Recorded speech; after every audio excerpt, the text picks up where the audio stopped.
Hello all the students, welcome to my channel my authority.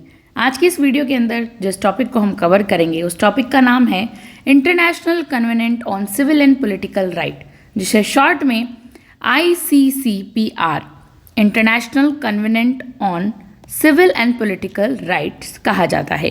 ये बहुत ही most important international human right की treaty थी। It forms a part of international bill. ये किसका part रहा है? International bill of human right की पार्ट रही है, along with the universal declaration of human right UDHR के साथ, and the international covenant on economic social rights इसके पार्ट भी रही है, यानी UDHR के साथ और ट्रीटी थी ये एक। तो स्टार्ट करते हैं। सिविल और बेसिकली पॉलिटिकल राइट्स दोनों के लिए हैं।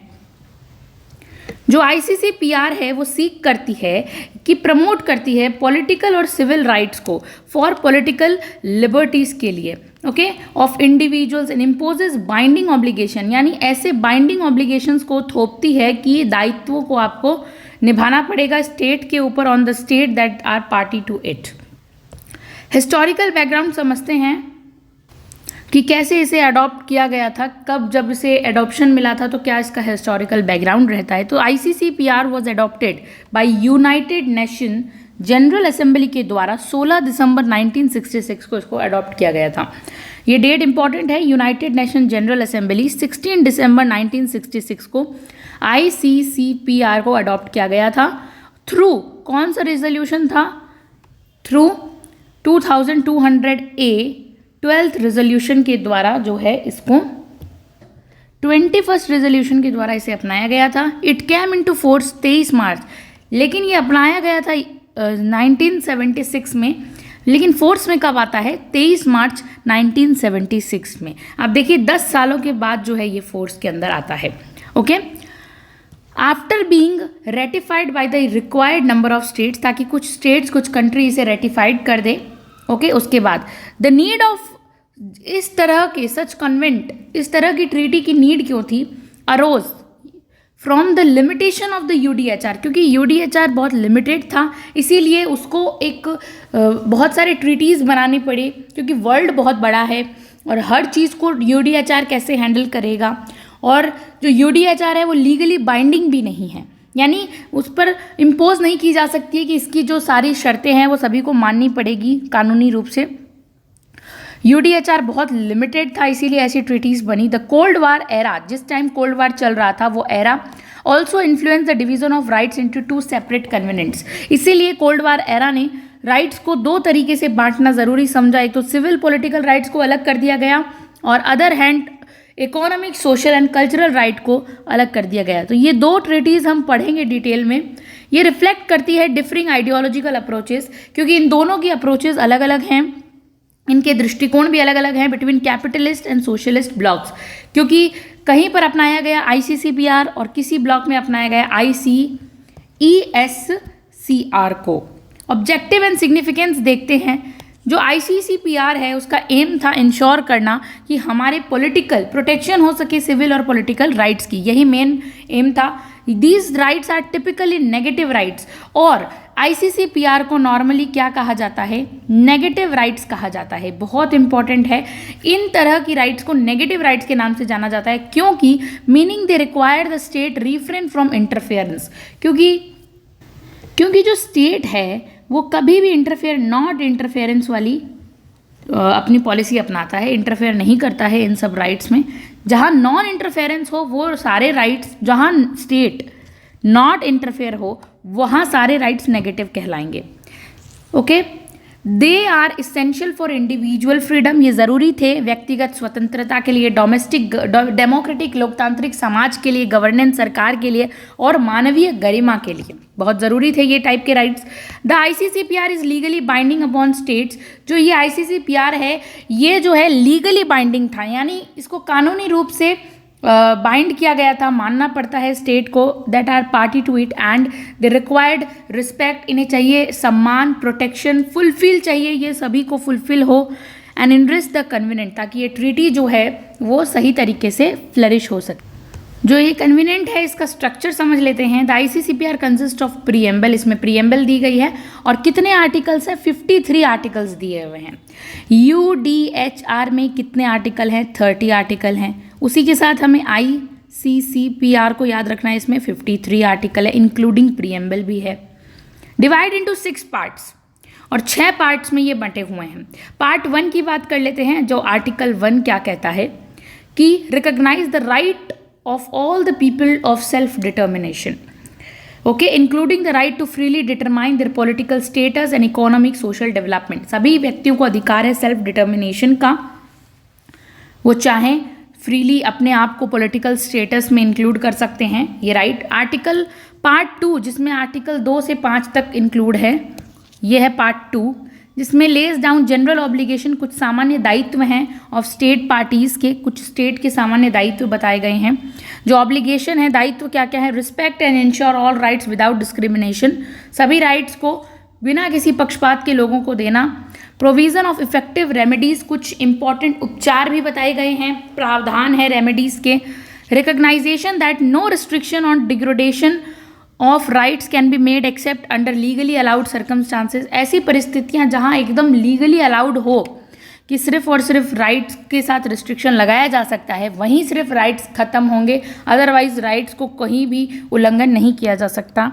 Clarifies that none of the provision can be interpreted as allowing any state person to destroy the rights, कोई भी स्टेट को अलाउ नहीं किया जाएगा, ये प्रावधान है कि वो राइट्स को डिस्ट्रॉय कर सके under this convenient, under this संधि के।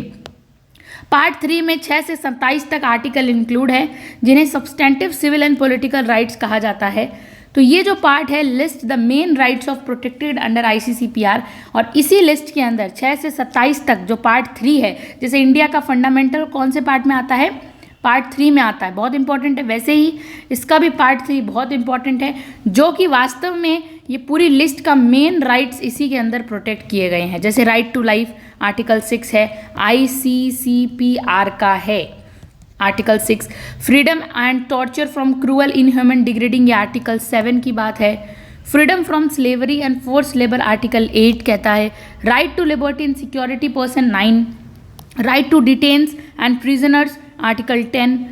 आर्टिकल 12 है freedom of movement and residence, कहीं भी आप घूम सकते हो, घर ले सकते हो। इक्वालिटी बिफोर लॉ आर्टिकल 14, और फेयर ट्रायल यानी आपकी निष्पक्ष सुनवाई होगी। Presumptions of innocence article 14। Freedom of thought conscience of religion 18 की, आपको धर्म की। Freedom of opinion expression article 19। आज़ादी, राइट टू पीसफुल असेंबली, कहीं भी इकट्ठा हो सकते हो 21 के अंदर।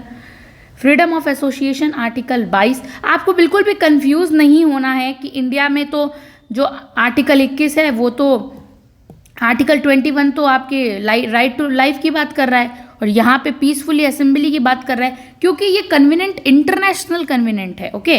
इसीलिए इंडिया का नेशनल है, वो कॉन्स्टिट्यूशनल है, ये आर्टिकल अलग है, ये कन्वीनेंट के अकॉर्डिंग है। Right to association 22। Protection of minority right 27 में है। Right to privacy family home 17 में है। पॉलिटिकल पार्टिसिपेशन का अधिकार 25, इंक्लूडिंग राइट टू वोट भी इसी के अंदर है। तो ये ऑल मेन बेसिक आर्टिकल जो पार्ट 3 है ICCPR का, उसके आर्टिकल्स हैं। देन आर्टिकल पार्ट 4 में आर्टिकल 25 से 45, जिसे ह्यूमन राइट कमेटी कहा जाता है, ये एस्टैब्लिश होती है। Human right committee HRC consisting of 18 independent experts हैं इसके अंदर। ह्यूमन राइट कमेटी के अंदर 18 इंडिपेंडेंट एक्सपर्ट्स हैं। द कमिटी मॉनिटर्स, ये कमेटी का क्या काम रहता है, इम्प्लीमेंट करवाना, लागू करवाना, रिव्यू करना स्टेट्स के काम को, रिपोर्ट्स को देखना। कैन कंसिडर इंडिविजुअल कंप्लेंट्स, अगर कोई व्यक्ति पर्सनल कंप्लेन करता है तो उसको देखना। If the state has ratified the first optional protocol. अब हम देखते हैं पार्ट 5, 46 से 47 दो आर्टिकल यूएन चार्टर और सोवेरेनिटी की बात करता है।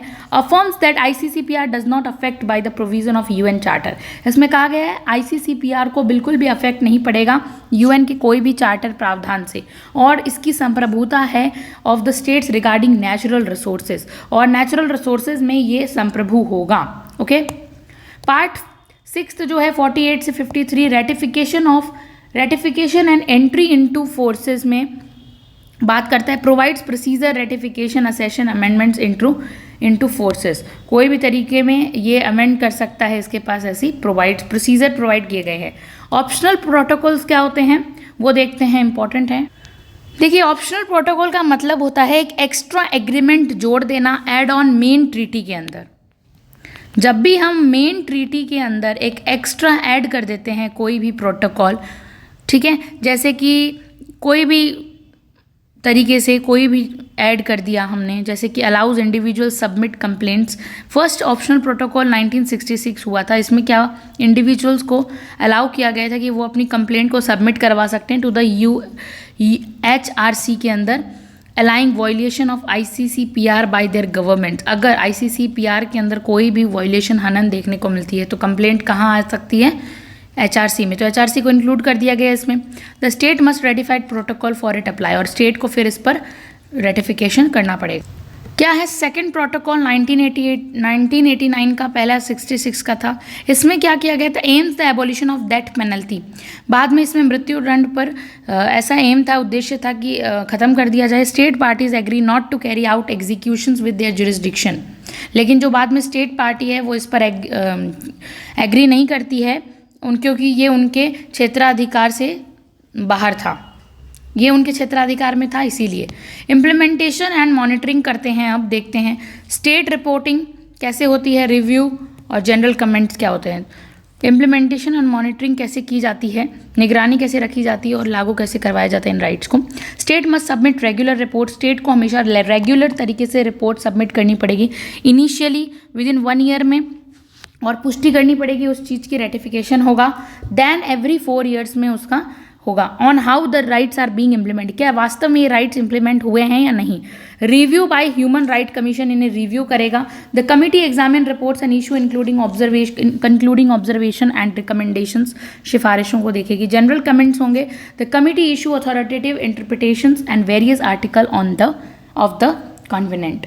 डिग्रेडेशन एंड लिमिटेशन देख लेते हैं। Article 4 allows degradation from certain rights in times of public emergency, कि अगर राइट्स के थोड़े से उल्लंघन भी हो सकते हैं और ये डिग्रेड भी किए जा सकते हैं only the time of public emergency, जब लगेगी तब, but only to the extent strictly required the situation not inconsistent with the international obligation. और ये तभी होगा जब स्ट्रिक्ट ऐसा कुछ दबाव होगा तभी, अदरवाइज राइट्स को ऑब्लिगेट या फिर राइट्स को बिल्कुल भी डिग्रेड नहीं किया जा सकता है। Certain rights are not degradable, कुछ राइट्स तो बिल्कुल भी डिग्रेड नहीं किए जा सकते हैं, चाहे इमरजेंसी हो चाहे ना हो, जैसे right to life, freedom from torture, freedom from slavery, recognition as a person before the law and freedom of thought, conscience and religion. ये आर्टिकल्स तो इमरजेंसी के टाइम भी आपसे नहीं छीने जा सकते। इंपॉर्टेंस और इम्पैक्ट देख लेते हैं।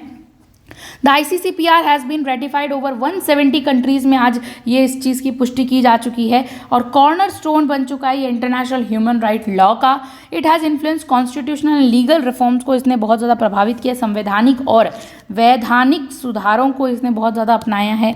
Use as a reference in courts judgement में यूज़ होता है इसका, UN के मैकेनिज्म में यूज़ होता है और NGO की जो एडवोकेसी होती है उसमें भी इसका यूज़ किया जाता है। It has play strengthening civil liberties, democratization और ह्यूमन राइट एजुकेशन को ग्लोबली स्प्रेड करने में उसका बहुत इंपॉर्टेंट रोल है। इसकी हम चैलेंजेस और क्रिटिसिज्म देखते हैं।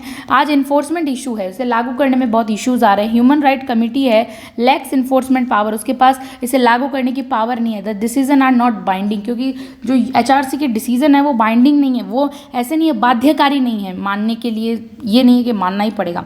State not compliance, many states ignore committee recommendation, बहुत सारे स्टेट्स HRC की रिकमेंडेशन सलाहों को इग्नोर करते जा रहे हैं। पॉलिटिकल सिलेक्टिविटी, यानी एग्जीक्यूशन लगाया जाता है, ऐसा आरोप लगाया जाता है कि ये बहुत ज़्यादा बायस है, पक्षपाती है, सेलेक्टिव चीज़ों को ही रिपोर्ट करता है और इम्प्लीमेंट करवाता है। रिजर्वेशन ऑन इंटरप्रिटेशंस, यानी कि states often enter reservation, state जो है आरक्षण में भी घुस रही है, स्पेसिफिक आर्टिकल्स के लिमिट करती है, इसकी इफेक्टिवनेस को कमज़ोर करती है स्टेट। इंडिया एंड ICCPR क्या है तो देखते हैं। इंडिया साइंड ICCPR, इंडिया ने ICCPR संधि पर कब साइन किया था, 10 अप्रैल 1979 को किया था साइन, एंड रेटिफाइड 10 जुलाई 1979 को ये रेटिफाइड पुष्टि कर दी गई थी इसकी। India has not ratified first optional protocol, India ने पहले प्रोटोकॉल को नहीं अपनाया था। So Indian citizen can not petition, जो इंडियन सिटीज़न हैं वो ह्यूमन राइट कमेटी में डायरेक्टली जाकर पिटीशन नहीं कर सकती हैं। मेनी राइट क्योंकि इंडिया ने अपनाया नहीं है। मेनी राइट्स इन ICCPR कॉरस्पॉन्ड फंडामेंटल राइट्स के साथ मिलते हैं, जैसे कि 14 से 22 तक हमने पढ़ा, जो पार्ट 3 है, वो बहुत सारे राइट्स उसमें इंडिया के फंडामेंटल राइट से मैच भी होते हैं। कंक्लूड करते हैं आंसर को। The international covenant on civil and political rights is a landmark treaty, ये जो ऐतिहासिक ट्रीटी हुई है, संधि हुई है, that articulates the safeguards of civil and political rights, जो कि बहुत इसेंशियल है मानवीय गरिमा, लोकतांत्रिक सरकार के लिए, रूल ऑफ लॉ के लिए। While it has significantly influence global human rights standards को भी ये बहुत ज़्यादा इन्फ्लुएंस करती है। It successes ultimately depend on political will, judicial commitment पर, पब्लिक प्रेशर है, and with in the member states respect uphold it's provisions, strengthening is enforcement mechanism and ensuring broader ratification and implementation remain crucial challenges for the human global rights movements। तो इसी के साथ हमने बहुत आसानी से cover किया है ICCPR को। Thank you so much for watching this video.